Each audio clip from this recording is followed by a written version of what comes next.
In other words, he was acting in the typical Bashall Eaves manner. He was keeping it quiet, he was keeping it close to the chest, he was going to say nothing. Just like the area.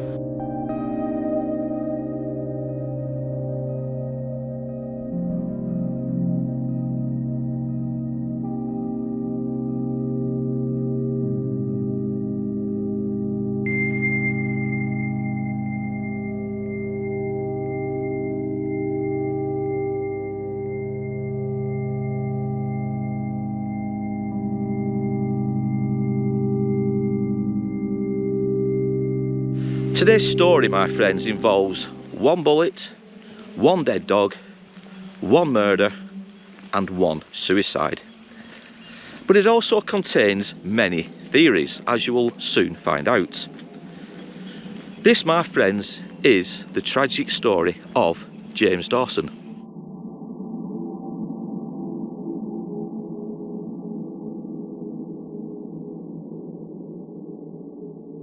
So who was James Dawson, and why is this case, even to this day, almost 90 years, why is it so talked about even to this day? Well, James, he was the son of Matthew and Mary Dawson, and he was born on June the 1st, 1887. He lived here in Bashall Eaves. He went off to war at a young age, and I think, if I remember rightly from the notes, and I don't have them on me at the moment, but if I remember rightly, he worked in the army as a field bearer, a stretcher bearer. So basically he would help the injured.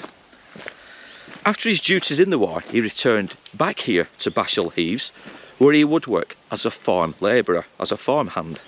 Now, on the evening in question, Sunday the 18th of March 1934, James had left the farm where he lived at and made his way along Twitter Lane, onto Back Lane, which we'll get to shortly, and then towards the Edisford Inn, as it was known back then. Today it's known as the Edisford Bridge.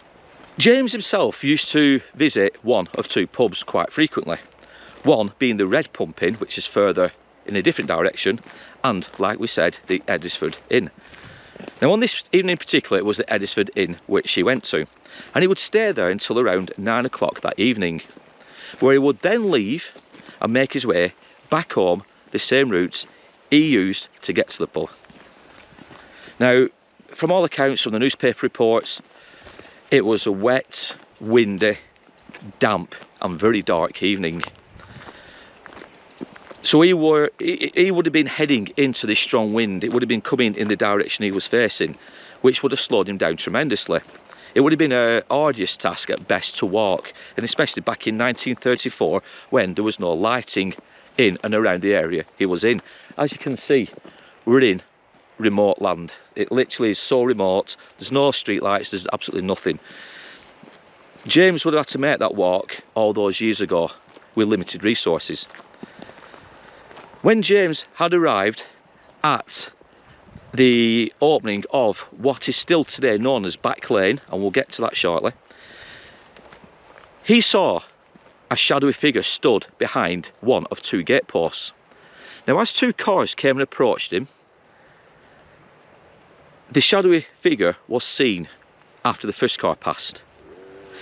After the second car passed, within seconds, the shadowy figure had disappeared. Now, we know people just don't disappear. And now, when we get to Back Lane, myself and Vicky are going to try a little experiment, and we're going to put our theories forward as to what we think may have happened and why this shadowy figure disappeared. We'll touch upon that when we get there. Now, it was whilst James was making his way up Back Lane, this is when he would feel a sharp pain in his back after hearing what sounded like a very strange clicking sound.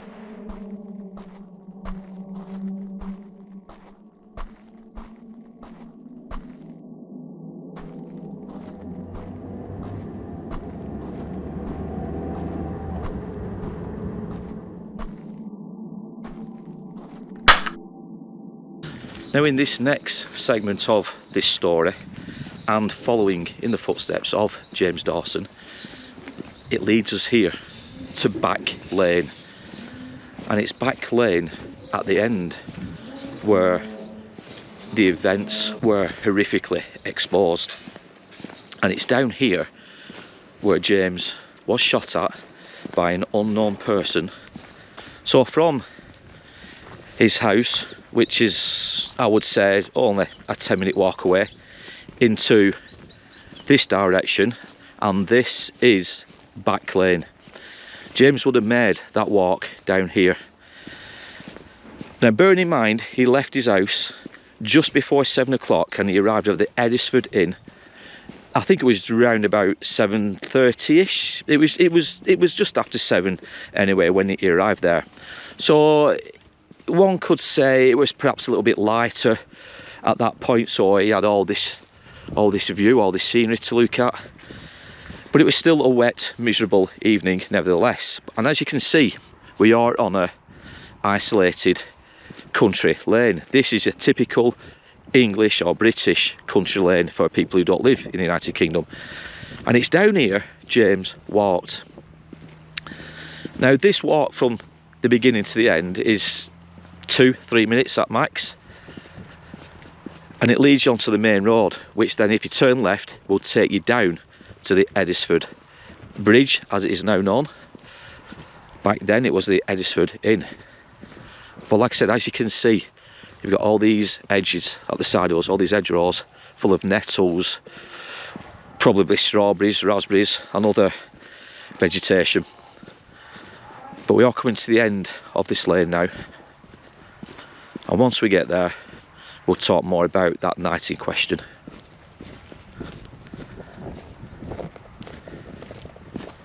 So it was just after 9 o'clock in the evening when James would leave the Edisford Inn, and he would make his way home, which is around about 1.5 miles away.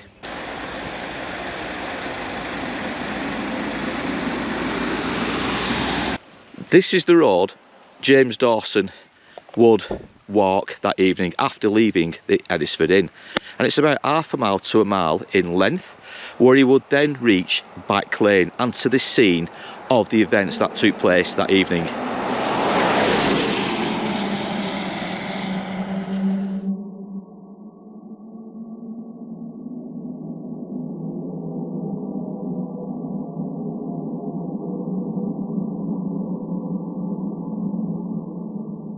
These are the gates where the shadowy figure was seen by James Dawson as he made his way up this side of the road. James was walking in this direction towards where the camera is now, and it was as he got closer to this section, and this is Back Lane,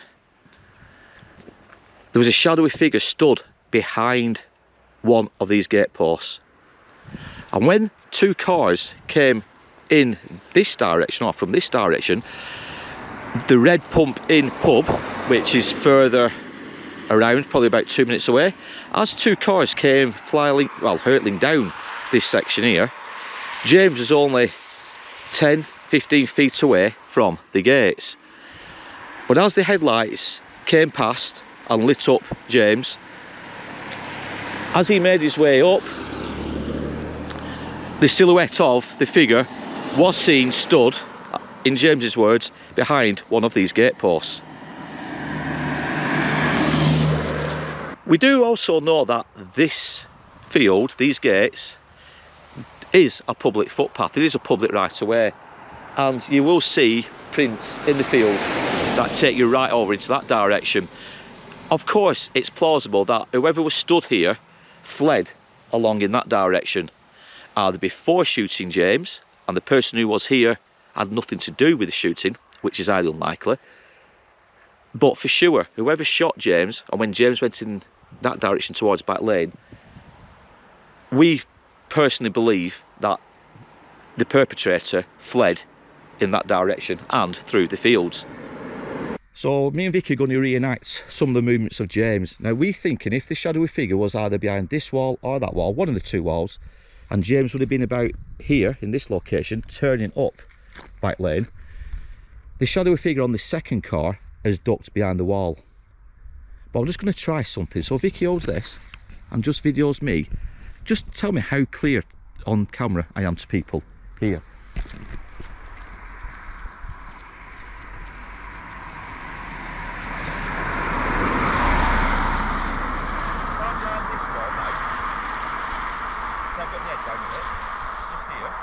Yeah. How clear am I? I know it's daylight, but how clear am I? For my eyes, being honest, I can hardly see you. Yeah, but that's your eyes. I'm just saying as a not, you know. Me seeing you now, visually, I can see you. Yeah, that's what I'm saying. Yeah. So you can see me clearly. Yeah. Right. If I go to this one, a bit further away. I'd see you more. That's what I'm saying. So there's a good chance this perpetrator may have been at this side. Yeah. The first car has gone past and James has looked over. He's realised and he's looked down. Yeah. Hasn't it? Yeah. Now I know it is daylight. I know it's daylight, so it's a lot lighter, obviously. But you see, it's clear, isn't it? Right. So, stay there. Stay there. Right, go on. Stay there. Right. You say 20 feet up here. Right. You duck down, and I'll turn round. Yeah, but you got shot 20 feet up there. Yeah, no. So I'll walk 20 feet and turn round. All right. 8, 9, 10, 11, 12, 13, 14, 16, 17, 18, 19, 20. That's 20 feet. That's 20 feet. Right. So you duck down, So if I'm here now. and it's dark, isn't it? Yeah. You wouldn't see you. Right. So if I stood up now, and I've got a catapult. Yeah. With a stone. Yeah. Do you honestly believe a stone from that distance could penetrate a jacket, clothing, and embed into the shoulder from this distance? A catapult.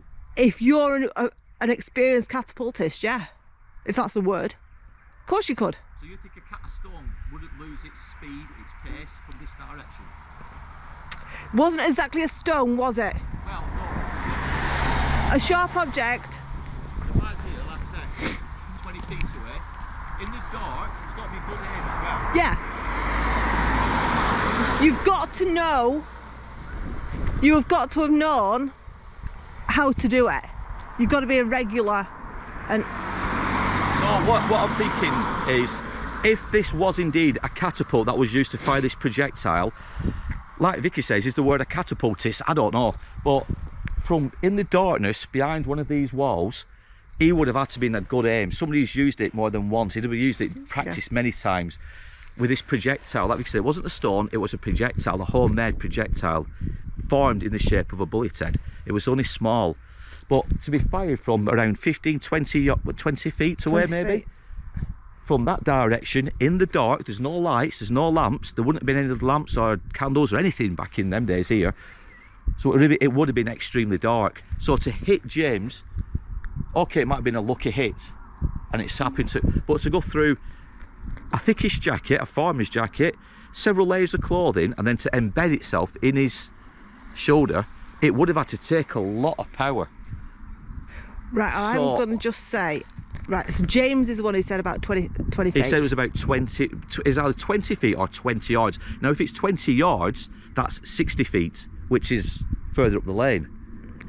But remember, this is dark. Yeah. He's already been shot when he's telling this tale, Yeah. so he's a bit confused. Yeah. How do we know it's not actually sooner than that? Not. You mean he got shot earlier, closer? I mean, like 10 yards. That's exactly what I was going to say. Yeah. For me, James would have had to be, if it was a catapult, I'm going off the basis of a catapult. Yeah. We'll get on to why I said this shortly. But if it was a catapult, I think the perpetrator has been stood behind the wall. He's ducked, I keep saying it, but he's ducked after the first car's passed because James has took a look over, he's seen James looking, he's panicked, he's ducked behind the wall. Yeah. The second car's then come past, James has looked, he's gone, right? James hasn't thought much about it. I think James has walked round here. And possibly His here. trap's got to about here, Yeah. just off the road, which is literally feet away from the wall, and it's poof, and then And then he's Roll possibly the field. walked a little bit before he's noticed it, you know, if it's he penetrating. felt a stinging sensation instantly. But James told the police when they came down here, brought the police down here, and he took them to the location. James told the police he felt the stinging sensation, but he didn't think much of it. He thought it was just somebody having a lark who was messing around, you know, having some fun at James's expense with a catapult. Oh, let's just hit him with a catapult, and then we'll scarper like kids do. I right? think he's got his measurements wrong. Yeah, there's a good likelihood he was further. It was It's closer closer, than yeah. 20 feet. Or if it was 20 yards, he's halfway up the lane, and we'll prove to you guys what I mean by that shortly. I think it was closer than 20 feet. I think it was just off the road. Yeah. Round here. I think the That's shock. when he's got shot. If As he's turned. He's in shock as well, remember that, and it's dark. And don't forget, James had been drinking. I'm not saying he was drunk, No. but he'd had a few drinks. Maybe the drink, the alcohol, had kind of numbed the sensation. He didn't really react to it like we would right now if we got shot with something like that. Perhaps that had took the edge off. And don't forget, he's walked a good, what, half a mile to here, which is probably about half an hour walk, would you say? That he'd have been tired, he'd have been, you know. So the last thing on his mind is perhaps running after a young kid, if it was a young kid maybe, or his assailant in the darkness over fields, and he just wanted to get home. So he might have felt the pain, but just thought, I just want to get home now. But like you said, if what he's saying is correct and he's 20 feet from where Vicky was stood, it's going to take one hell of an aim. So what I'm going to do now, me and Vicky are going to count 60 feet from the gatepost, which should be 20 yards. We've just done a calculation and 60 feet's roughly 20 yards. So if it's 20 yards and James said 20 yards to the police, we will stop exactly at 60 from here. So that's a 1, 2, 3, 4, 5, 10, 11, 12, 19, 20.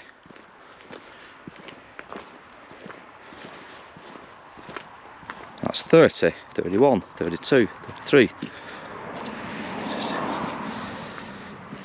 40.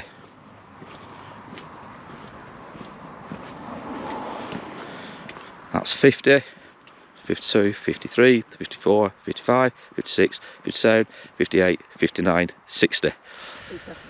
So this is roughly 60 feet away from those gateposts. And as you can see, we are some distance away. Which is 20 yards. Which is 20 yards, give or take.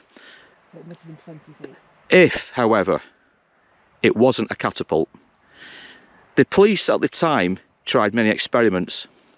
One of them being with an hurricane. And we'll put pictures over what an hurricane looks like. But police seem to think it could have been an hurricane as well that was used, which probably would be an okay distance for that projectile to be fired and to hit James solidly on the back. It's still going to be dark. Don't forget, it's going to be extremely dark at this point. I keep going back to the weather. It was a wet, blustery, damp evening. It was 9 o'clock at this point, or just after 9 o'clock. So this area would have been pitch black, one would presume. The clouds would have been thick, probably worse than what they are today. It would have been black, it would have been dark here. So for somebody to shoot from the gates and to hit James absolutely nailed on the shoulder from that direction, I don't think a catapult would have done it. That's me personally. I could be wrong. But if James is right in saying it was 20 yards, which is therefore nearly 60 feet, that is some travelling. Now Vicky has just raised a valid question. Is it 20 yards or 20 feet that James told the police? Now, we've covered many stories, as many of you guys will know, and I've always said that a lot of the newspaper articles back in the early days simply copied and pasted over from one newspaper to many others. So a lot of newspapers, you will read the same article word for word. However, you will come across the odd news article, which is slightly different. When we get back home, we will double check before this video goes up and see if we can pinpoint 20 yards or 20 feet. This is why we've done this experiment, this walk. Because if it's only 20 feet, like Vicky said, chances are it was just off the road. If it's 20 yards, it's roughly where we're standing now, which is around 60 feet, give or take, and it's a hell of a distance. So, if it's a catapult, I'm going to go with 20 feet closer to the roads. If it's 20 yards, I'm going to go with more of a rifle of sorts, an air cane, which it's like an air rifle basically, and it would fire a projectile quite some considerable distance. But again, we've got to be quite good at. But Vicky's just saying, if it's this distance, they've got to be one hell of a shot, especially in the darkness.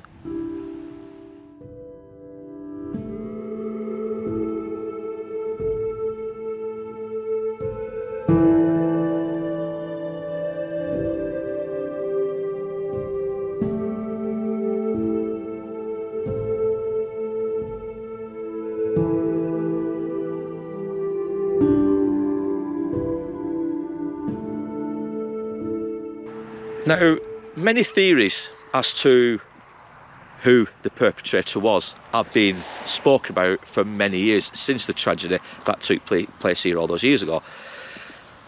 Many people seem to think James knew who the person was at the gate, but he just didn't want to speak out. Why? Some argued it may have been a young child who was just larking around with a catapult, and this is why we keep talking about catapults. But we can't get away from the fact that the projectile used was homemade, and it was rounded like a bullet head. This was made purposefully. Even the police said this wasn't just some young whippersnapper who just found this homemade bullet on the floor and used that. This was made for a specific purpose, and we'll get to that shortly. So we perhaps can rule out like a young kid larking around. Not going to say it wasn't, but personally I'm going to rule that out. And also, we got to bear in mind the time. It was just after 9 o'clock. It was raining, it was dark, it was blustery. A young child out playing, yes, it could happen, but as you can see around me, we're in the middle of practically nowhere. So I personally highly doubt it was a young child. Another theory: James had been seeing several other women in and around the town, around Bashall Eaves, around Clitheroe. None of that has ever been proven, as far as I'm aware. The police looked into this thought of inquiry, or this line of inquiry, and nobody came forward and admitted to seeing James. Some people were rumoured to be saying that he was seeing a married woman, and it was a disgruntled husband that had come out to seek revenge. Again, it was never proven.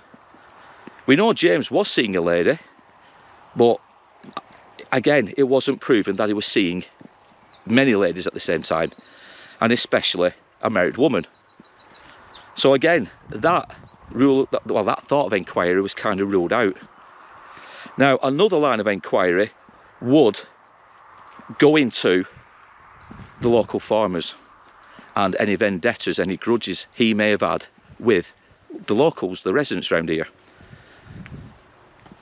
And an interesting story came out, and I think it's the village that wouldn't talk, or would never talk. And it's a documentary that a man called Barry Shaw put together, where he came to Bashall Eaves back in the 70s or 80s, and he spoke to quite a few residents. But there's one resident in particular he spoke to, a man by the name of Tommy Kenyon. And Tommy Kenyon was a close friend of James Dawson back in 1934. And what he says during the interview, the documentary, for me, completely turns the whole story upside down. And I think Tommy Kenyon personally gives us enough clues to perhaps point the finger of suspicion at one person. And we're going to get into that next. Now, we don't think we're trespassing. There's no sign saying private or anything like that. We do think this is a public footpath. But it does take us directly past the old farm, the old Bashall's Hall farm, or Bashall's Hall, where James lived back in 1934.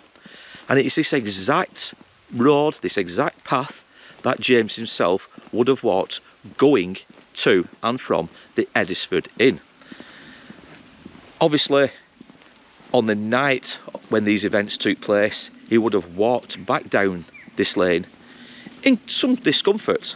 Now, the object that struck him on his bike, on the shoulder, whilst it would have stung, it would have been painful, he didn't really take much notice of it.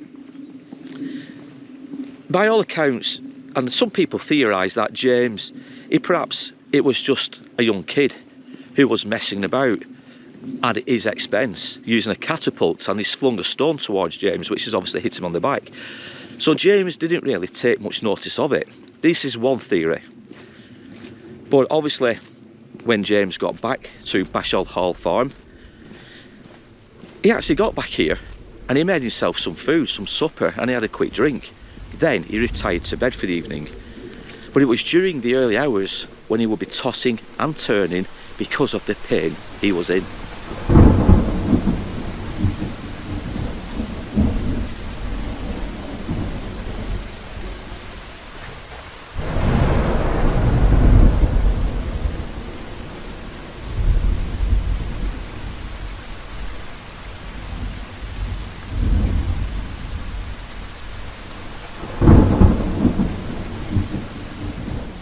So directly in front of us, just over there, is the old farmhouse which James lived at the time of his death.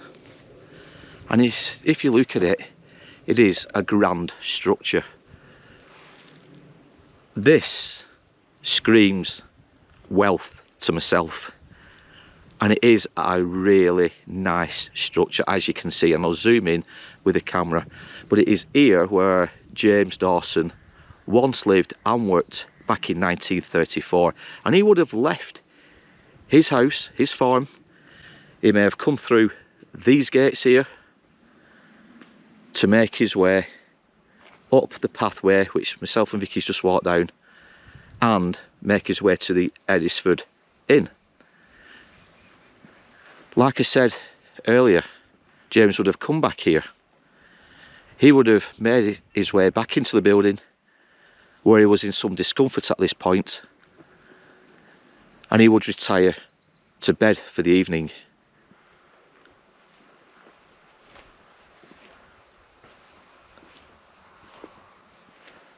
Now, as I was saying about the farmhouse and when James retired to bed for the evening, he got up in the early hours and he went to the bathroom, and this is when he encountered blood for the first time.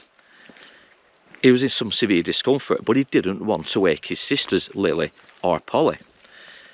So he went back to bed, and he would fall asleep eventually, and then he would wake up early hours again that morning, but this time his mattress was blood-soaked. He quickly called for his sisters to come and help him. They came into the bedroom, and after tending to the wound on his back, one of the sisters said to James that he needed to get a doctor in to get some medical help. Now, a doctor came down, he dressed the wounds best as he could, and he himself also said he needed to get to hospital to have whatever it was in his back removed. The doctor himself, he could feel like a lump. Obviously, he knew something was embedded in his shoulder. James was reluctant, and he kind of like ummed and ahed until he was persuaded by one of his sisters to go to see a doctor. Now, James himself, he went to the doctors, he went to a radiologist, and it was over in Blackburn. Is it Preston Old Road or Preston New Road?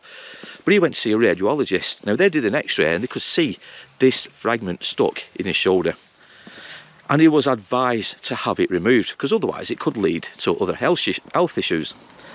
Now, James, again, being the type of man he was a bit of a brave man, a strong-willed man. He declined this offer to have it removed and obviously seek further help. So he came back home. Now, on the Tuesday, the pain had become so severe that his sisters, again, they begged James to go back to have this object removed. So James, reluctantly, and I keep using the word reluctantly, but he reluctantly did as he was told this time. He went to have this object removed, and the object itself was a rounded, bullet-shaped object. It didn't look like a bullet, but it had similarities to a bullet. It looked more homemade, and we'll get to that shortly. Now, the doctors, they dressed the wound. Obviously, they would have stitched James up, and he came back home. Now, on Thursday, and this was only 4 days after the attack on James Dawson, James would sadly pass away. And the cause of his death would be attributed to septicemia and gangrene.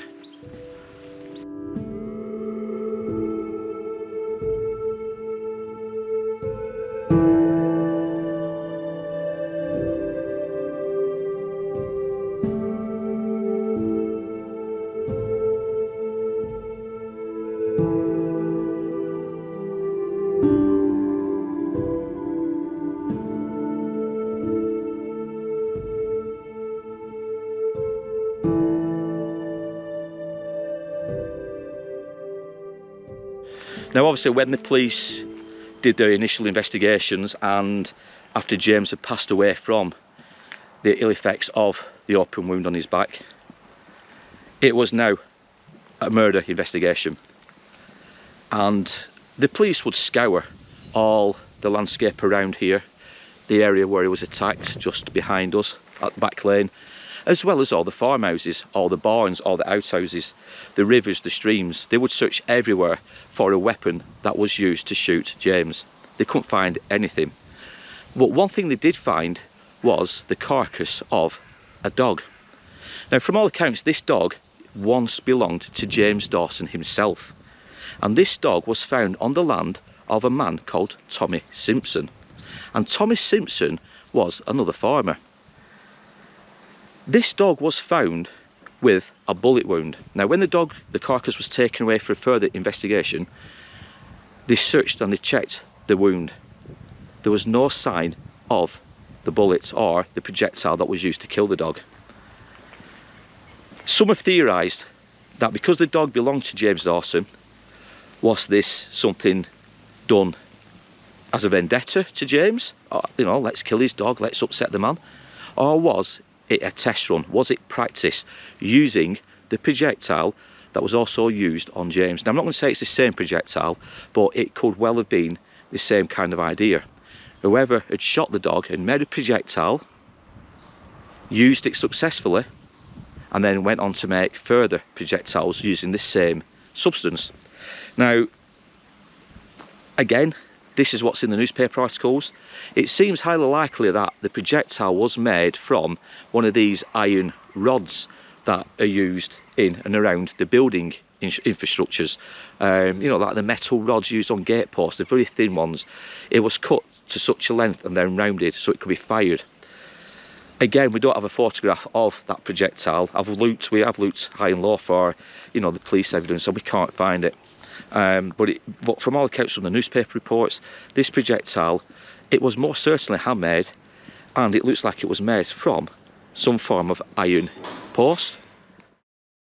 Now, when you were a young girl, Nancy, you got into a bit of trouble, didn't you? Yes, I went and got myself in trouble. That's when I had my own son. How old were you? 17. So you're 17, you're unmarried, Yeah. living in Bashall Eaves. Oh, and after that, my life was every day I wished I was leaving home. So what of the story of his friend Tommy Kenyon and that of Tommy Simpson? From all accounts, and let's get on to the Tommy Simpson side of this story. Tommy Simpson was another local farmer. And from all accounts, and I keep saying all accounts, that's all we can go off, one what we've read. Tommy Simpson and Tommy Kenyon had a bit of a vendetta with each other. You see, Tommy Simpson had a daughter called Nancy. And Nancy was what they called in the day, in the family way. She was pregnant.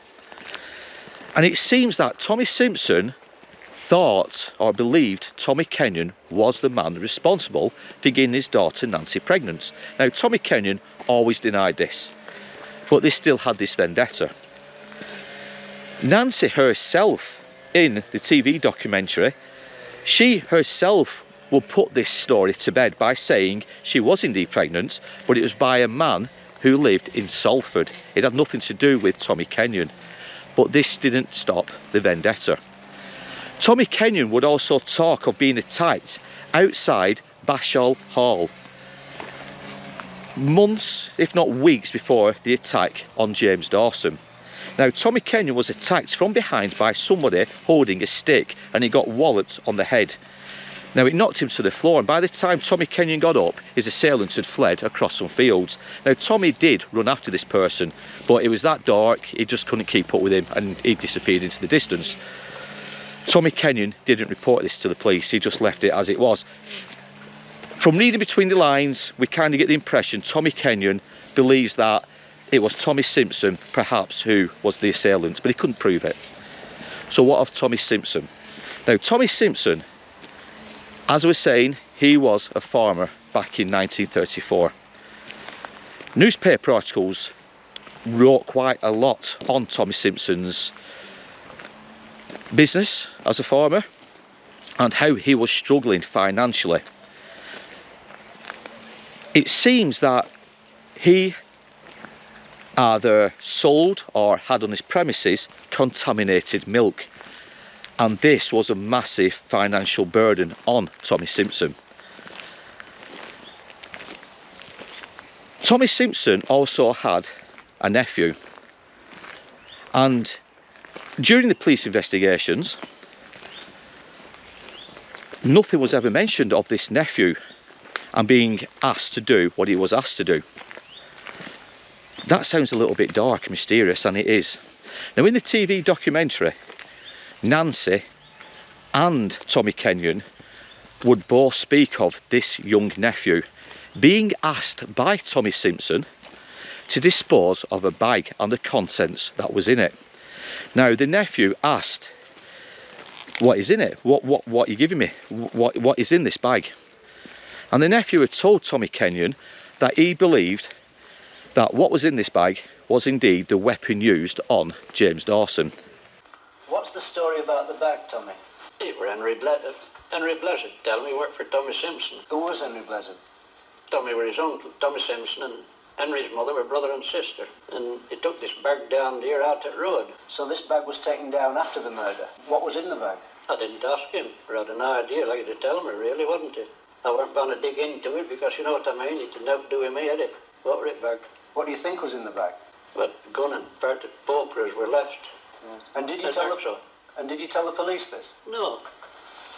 And you didn't tell the police either about the assault when Tommy Simpson assaulted you because he thought you were going out with Nancy? No, I didn't tell him that. But why didn't you tell them about the bag? Well, they never asked me about that.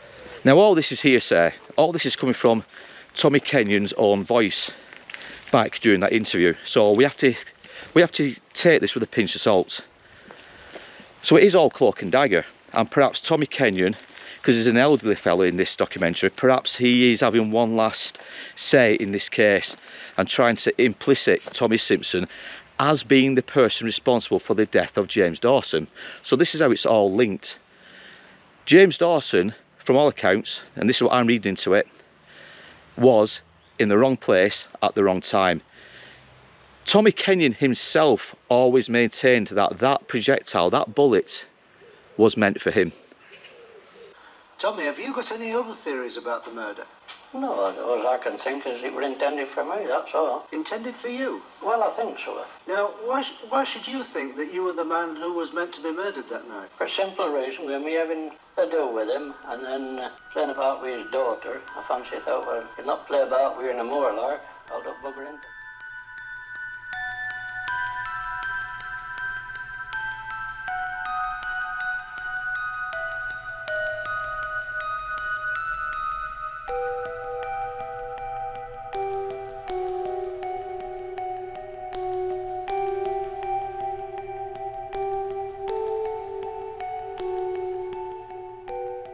So this is All Hallows Church here in Mitton, and it's here where James Dawson is interred.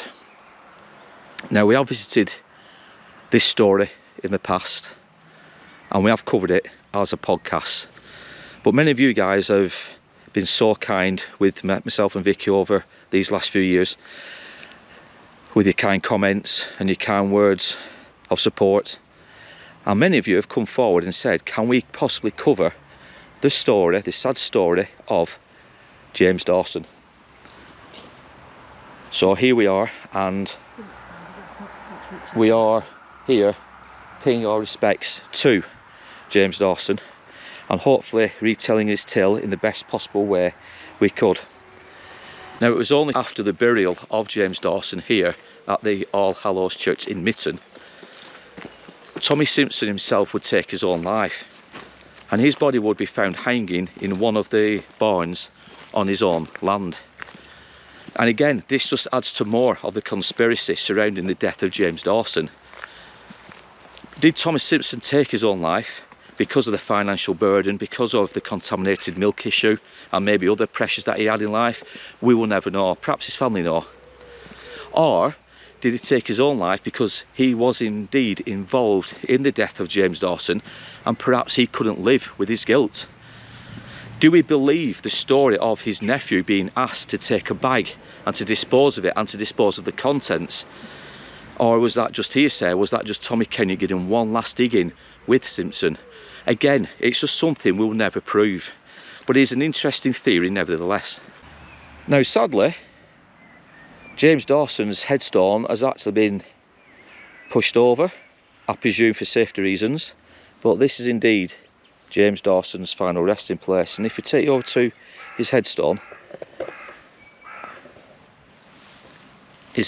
does read, "In loving memory of John Dawson of Bashall Hall, died April 20th, 1933, aged 55 years. Also James, his brother, died March 22nd, 1934, aged 46 years. Also Felix, their brother, died in Australia December 22nd, 1927, aged 36 years. Also Annie Howard Dawson, their sister, died 22nd, 1971, aged 81 years."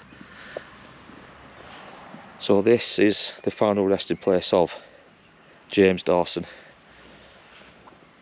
Tragically murdered back in 1934.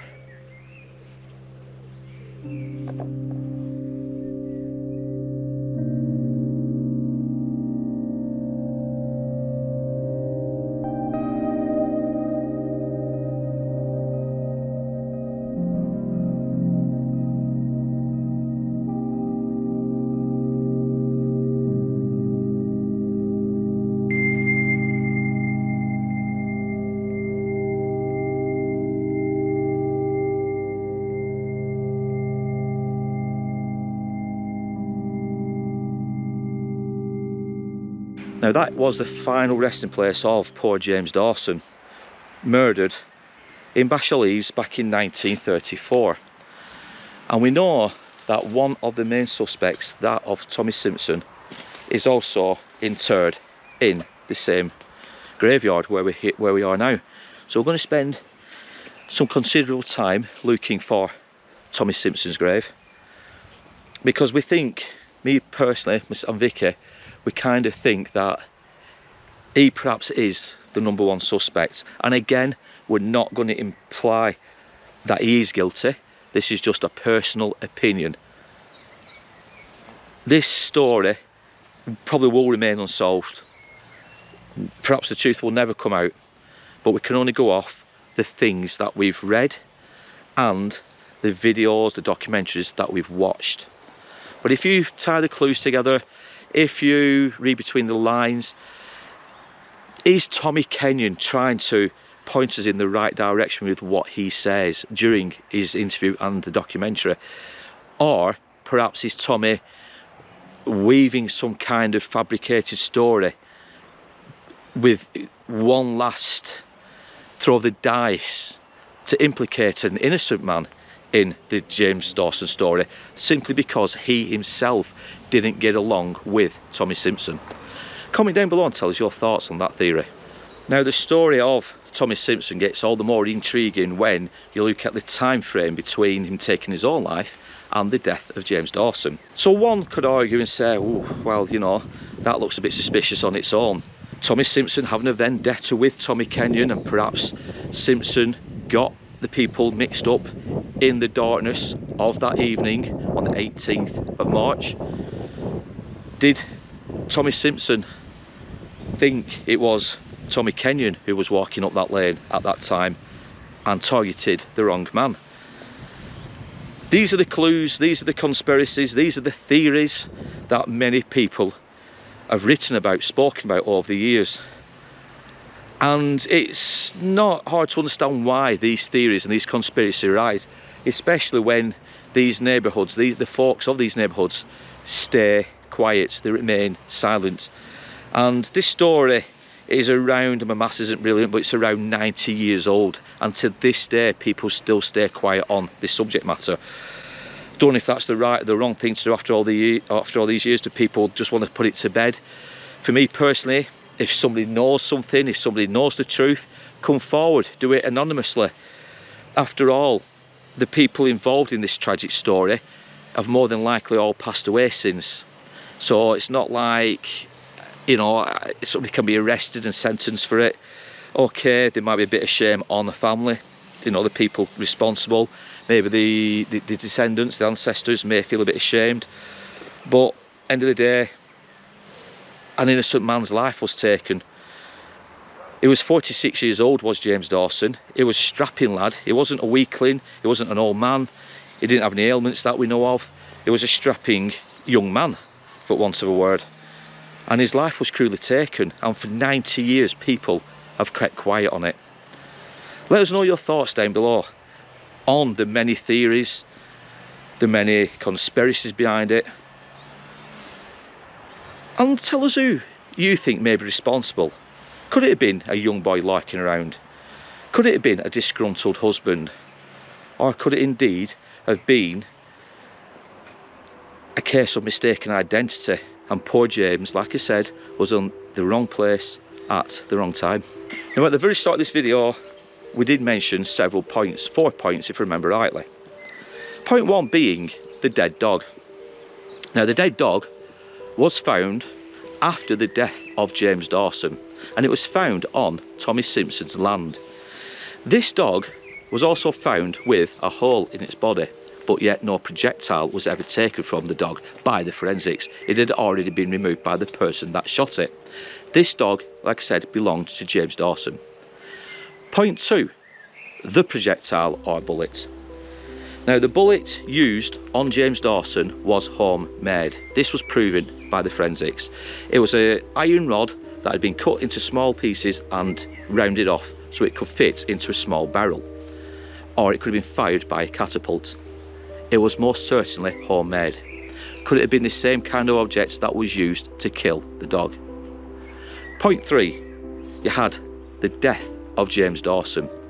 Perhaps he was an innocent bystander caught up in a vendetta by 2 warring farmers. We will never know. James Dawson was a close friend of Tommy Kenyon. He also knew Tommy Simpson. Tommy Kenyon and James Dawson frequented the same pubs. They worked together. So again, was it a case of mistaken identity on the 18th of March 1934? And the final point, point 4, is the suicide, or was the suicide, of Tommy Simpson. And he was found hanging in one of his own barns. Now, we know Tommy Simpson had issues with contaminated milk. He had a lot of financial burdens because of that. So perhaps the financial strain, the stress, the pressure, it was that led to him taking his own life. Or perhaps there's more to his life, his backstory, than meets the eye. And perhaps it was Tommy Simpson himself that was the guilty person who shot James Dawson on the 18th of March, and he couldn't live with what he did, taking the life of another man. He may have felt guilty of the fact it was an innocent man's life who had taken. Again, we will never know. But they are the 4 points that we wanted to cover during this tragic tale. Interesting points. All 4 points kind of entangle with each other, and they all point to who I personally believe was the culprit in this tragic story. And that suspect for me has to be Tommy Simpson. Tommy, it seems to me that you think that you know who did it. Oh, I do. But he meant the bullet for you. For me. I'll stout it for its start, and I'll do as long as I live. Have you heard the story of James Dawson and this horrific crime, and more so the horrific silence that surrounded it at the time, and perhaps it does even more so to this day? Tell us your thoughts down below, and by all means put who you think is responsible. Disgruntled husband, young kid messing around, or maybe a local farmer who had a vendetta. Was James Dawson in the wrong place at the wrong time?